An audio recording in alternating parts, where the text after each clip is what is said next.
Nifi jayli bebi dije june da amada nulado Allah sallallahu alaihi wasallam. Alhamdulillahi rabbil alamin en kawrido hande kadi batu cakkitido pour jonde Daka hikka Daka mo ganduda so Allah jabi fuddoto ko nyande nogas jeedidi lewru avril. Alhamdulillahi rabbil alamin odo réunion woni réunion gardo timmitinde réunion ngaji badano di fof en wayino réunion gila Madina baden réunion kadi to Kolda hande réunion nationale o mo ganduda ko ministre de l'intérieur ardi dum en dewindima kala ko ganduda service aji ne podi wadde dum service fof jetti engagement ji ko ganduda ma war dum do e Daka on e fuddo minen comité d'organisation de min gari min kedibe min ji wonde ko min mijuno e ko min junno wadede ko fof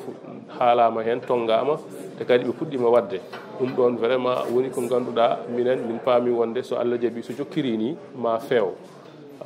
joni ko faati kadi e gaz o arobe erango arobe Daka be fof ne gandi wonde dum ko hunde ko ganduda gaz fata e nadde ton te surtout hikka kadi Daka o ne debi hawrude e lewru ndu ganduda ne wuli ne wadi nguleki ne wadi hendu dum wadi kambe fof kadi abe ciftine tan ko faati hen de wonno kambe en kadi abe gandi dum to so Allah jabi be gadata ton ko ganduda ne lora dum wonno haala ka on jaara kadi ko en bi alhamdulillahi rabbil alamin alhamdulillahi rabbil alamin alhamdulillahi rabbil alamin hikka kadi Daka o yettima en tawama goto o en nani ministère o e dendangal wallidi makko fof bangeji di fof wotube fof golle mudum en kanko be tawama hettube ndiyam hettube courant hettube cellal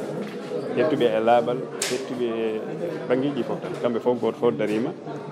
haali eɓɓore nde jogoyi eɓɓande Daka o e fedde hande gollande Daka o fodde no ɓe kaaliri ni ine deeƴi haqqillaji inchallahu taala eɗen jorti so tawi goto fof waɗi gollal muɗum hikka kadi ma yimɓe ɓuuri yiide newyaji e ko ɓennuno ko e ñaagui Allah tan yo Allah walluɓe fodde koɓe ganni ko golle mabɓe anniyaji mabɓe moƴƴi ɗi nde Allah newnanta ɓe ɗum yetto no ɓuuri no ɓe jiiɗiri ni inchallahu taala eɗen jogui hen jorto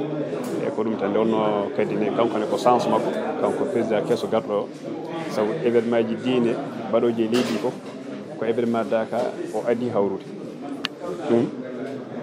ko hunde kankone ɓe foti yettanede Allah o yettira ɗum Allah ko hawri ko jooɗima hawri e Daka o ne ara événement gaddo hoɗo wadde ɗo e nder leydi he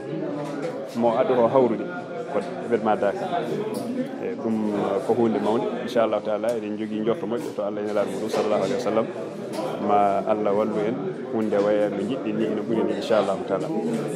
assalamu aleykum wa rahmatullahi taala wa barakatuh Nifi jayli bebi dije june da amada nulado Allah sallallahu alaihi wasallam.